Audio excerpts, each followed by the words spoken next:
How's it going, everybody? You might be wondering, does YouTube need another wheelie video? And the answer is probably no. However, I would like to make this one a bit differently. I don't really want to teach you anything. I would just like to share a couple of observations from my own wheelie practice. And as the title of the video suggests, I'd like to answer the real question, can an old schmuck like yourself really learn how to wheelie? And the answer is probably yes. I realize that number of people who are willing to do such a thing nosedives as you reach the age of 40 or even 30, but this one is for the rest of you, so let's get rolling. Point number one, and this is really no-brainer, if you want to learn something like that, you need to invest considerable amount of hours. But it's not only that, you need to squeeze these hours into certain time window. So you need what I would call a practice density. In my own case, this was about 30 hours distributed over the period of 3 months. And at the end of the video, I will show you what I could do after such a practice session, so stick around. Point number two deals with side-to-side balance. And this is actually what gave me personally the most trouble. And I found somewhere on internet really cool and helpful drawing, which was part of 30-day wheelie challenge of great Canadian trials rider Ryan Leech. And it really helped me to figure out how to do the side-to-side balance. And it might help you too. So let's check it out. So this is that nice drawing from Wheelie showing how to correct the side-to-side off balance. And this is my take on it. At the beginning, you're wheeling away business as usual. Then you start losing the balance, falling to one side.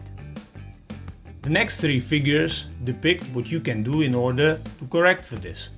You can turn your handlebars, you can lean your torso, and you can use your knees.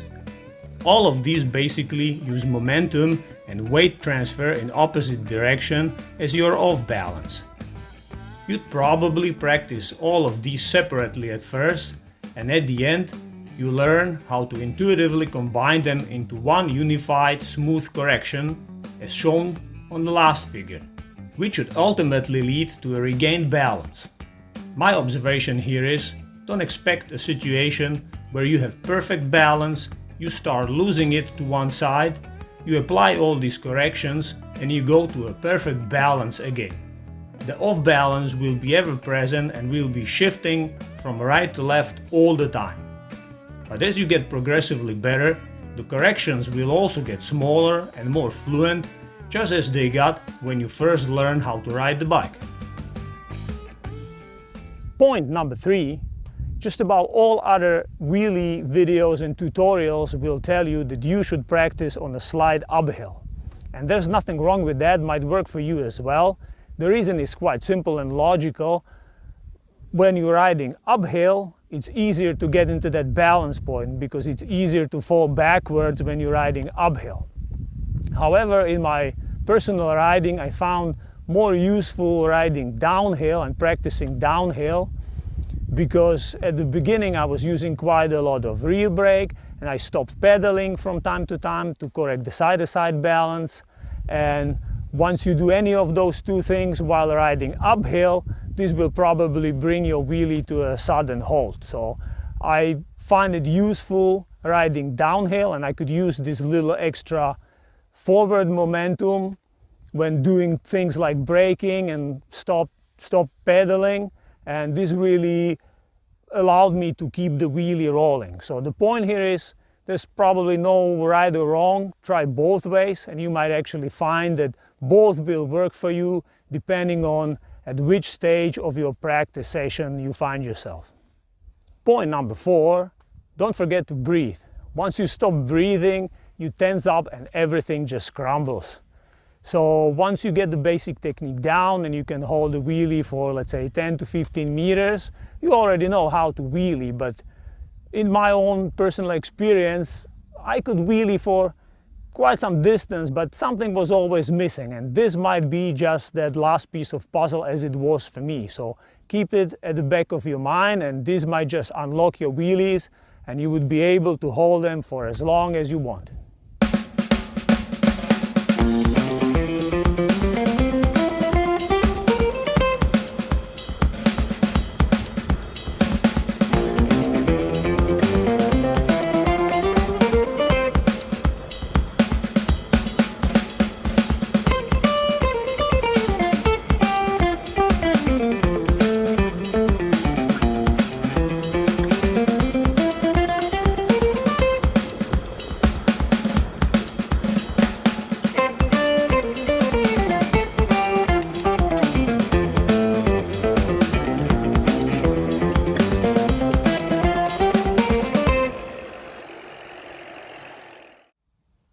So to conclude, I can only advise you to be analytical in your practice sessions.